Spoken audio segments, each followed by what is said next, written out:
Bonjour à tous et bienvenue dans cette nouvelle vidéo dans laquelle je vais vous montrer comment automatiser les quittances des loyers de vos locataires de manière simple en utilisant le Publipostage. Tout d'abord, vous allez créer deux types de fichiers. Donc, un premier qui sera un fichier Excel avec la liste de vos locataires. Donc en fait, si vous avez 1, 2, 3 locataires, c'est possible de faire vos quittances de manière manuelle, mais dès que vous atteignez un nombre de locataires relativement élevé, ça devient plus compliqué. Dès que vous avez 5-6 locataires et que vous ne déléguez pas ces tâches à une agence, ça va vous prendre énormément de temps. Et c'est pas l'objectif. L'objectif, c'est de gagner du temps. Et c'est pas de passer du temps dans des tâches qui sont chronophages et qui n'apportent rien en plus-value. Donc voilà, un exemple de liste, par exemple, moi j'ai fait plusieurs onglets déjà par mois. Donc en janvier, on a cette liste. Vous allez remplir les différentes données. Civilité courte, civilité complète, nom, prénom, l'adresse, le code postal et la ville, ça sera l'adresse du bien dans lequel il vit, donc l'adresse de votre appartement que vous avez mis en location.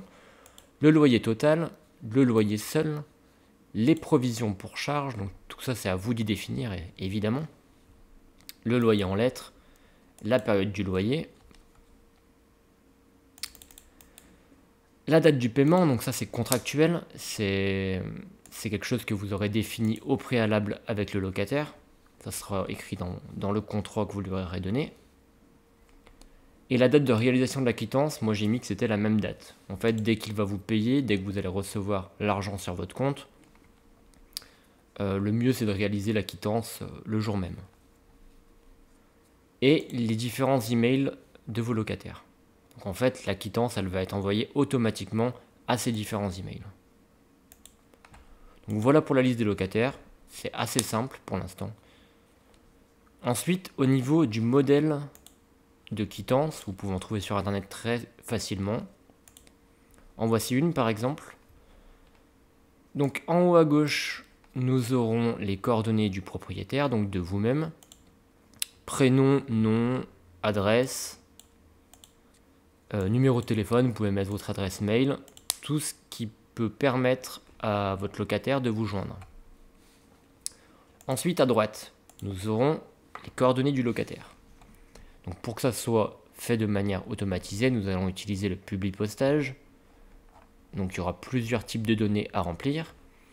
Donc vous allez dans l'onglet Publipostage, dans Démarrer la fusion et le Publipostage. Ensuite, assistante fusion et Publipostage pas à pas. Vous pouvez soit passer par ici, soit par ici, ça peut être plus simple pour les débutants. Regardez, il y a plusieurs étapes à suivre, donc c'est vraiment beaucoup plus simple. Là, on a l'étape 1. Quel est le type de document? C'est une lettre. On passe à l'étape suivante. Sélection du document de base. Donc on utilise le document actuel. Suivant. Sélection des destinataires. Utilisation d'une liste existante. On a déjà une liste qui est ici. Par contre, je pense qu'il faut fermer le fichier, sinon ça va peut-être pas fonctionner.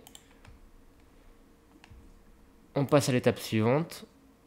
Là, ça va vouloir vous ouvrir le fichier en question. Donc vous allez le chercher, vous le sélectionnez. Moi, c'est cet Excel. On l'ouvre. Là, ça vous demande quel onglet vous voulez choisir. Donc moi, comme je vous ai dit, j'ai fait un onglet par mois. Ici, ce qui va nous intéresser, c'est le mois de janvier, donc il s'appelle 01 2023. OK. Et ensuite, vous avez la liste des locataires avec toutes les coordonnées, donc ça c'est top. Vous pouvez soit tous les sélectionner, ils sont tous sélectionnés de base. Vous pouvez décider d'en désélectionner. Moi je les veux tous. OK. Donc, ça charge, non c'est relativement vite, c'est relativement rapide. Ensuite, on va décider de passer à l'étape suivante. Écriture de votre lettre. Donc là, on va choisir soit un bloc d'adresse, soit une formule d'appel, un affranchissement électronique ou des autres éléments. Le plus simple, c'est de passer par autre élément. On a une liste déroulante qui nous donne toutes les colonnes que j'ai mises dans mon tableur Excel. En sachant qu'on veut remplir les données du locataire, on va faire comme ici en fait, on va prendre la même présentation. Donc prénom, le nom, ensuite on va mettre l'adresse. Bien sûr, là c'est collé, donc il faut mettre un espace à chaque fois. Vous allez mettre l'adresse, vous repassez par autre élément à chaque fois en fait. Vous prenez l'adresse. Ensuite on va mettre le code postal et la ville. Code postal, ville. Vous pouvez mettre le pays également. Bon, je pense que ça n'a pas grand intérêt. Voilà.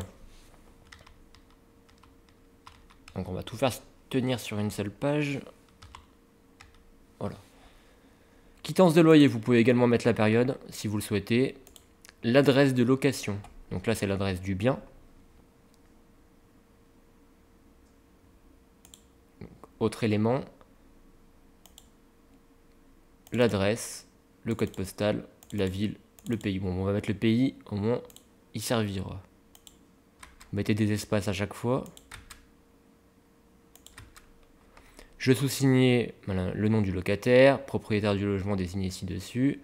Déclare avoir reçu de... Là, vous mettez le nom de la locataire. Pareil, autre élément. Prénom, nom. La somme de... Là, vous mettez la somme du loyer total.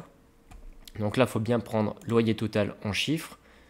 Loyer total en lettres. Alors, il est où? Loyer seul, non.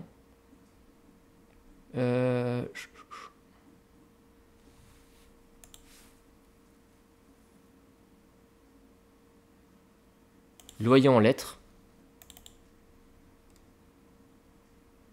Et on va également loyer total en chiffres. Voilà. Tac.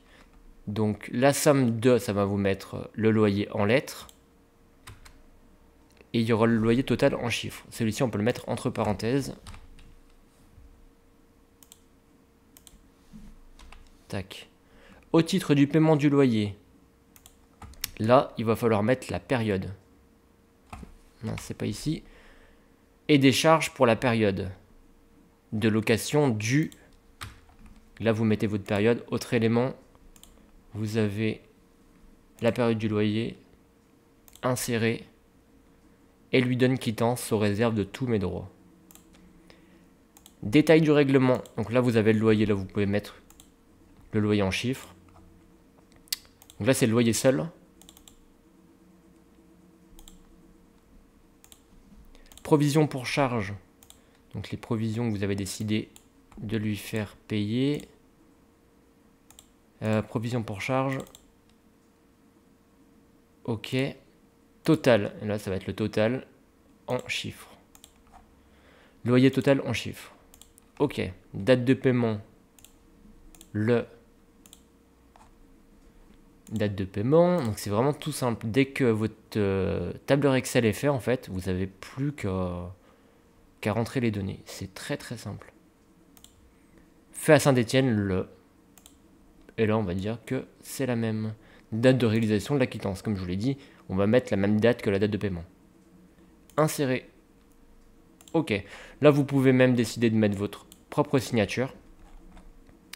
Ce qu'on va faire, on va tout mettre sur une page. Voilà. Et là, c'est tout sur une page. Et là, c'est top. Là, on va décider de l'enregistrer. Et on va continuer. Voilà. Là, c'est tout prêt. Là, maintenant, ça va être automatisé. Aperçu de vos lettres. Vous cliquez sur l'étape 4. Boum. Et là, en fait, ça vous prend la toute première ligne de votre tableur Excel. Brigitte Renaud, 2 route de l'église, 13 870 à Châteaudun. Quittance de loyer, adresse de la location. Voilà, vous avez tout. La somme de 495 €. Ah, par contre, j'aurais dû mettre dans le tableur Excel le signe euro. Au titre du paiement du loyer et des charges pour la période de location du 1er janvier 2023 au 31 janvier 2023. Détail du règlement, pareil, en fait, j'aurais dû mettre les euros. En fait, dans le tableur Excel, j'ai mis 480 et j'ai mis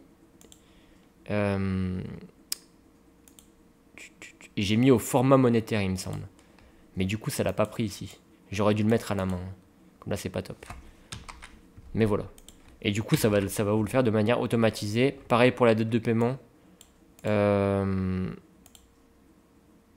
là, en fait, c'est normal. C'est juste que c'est inversé, mais c'est normal. Donc, au 15 janvier 2023. Voilà, c'est top comme ça. Et vous pouvez voir, en fait, que chaque personne... Alors, c'est automatisé. 14 destinataires, c'est automatisé sur chaque locataire.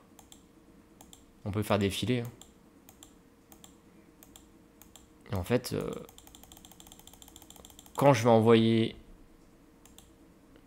vais décider d'envoyer les emails, ça va tous me les passer un par un.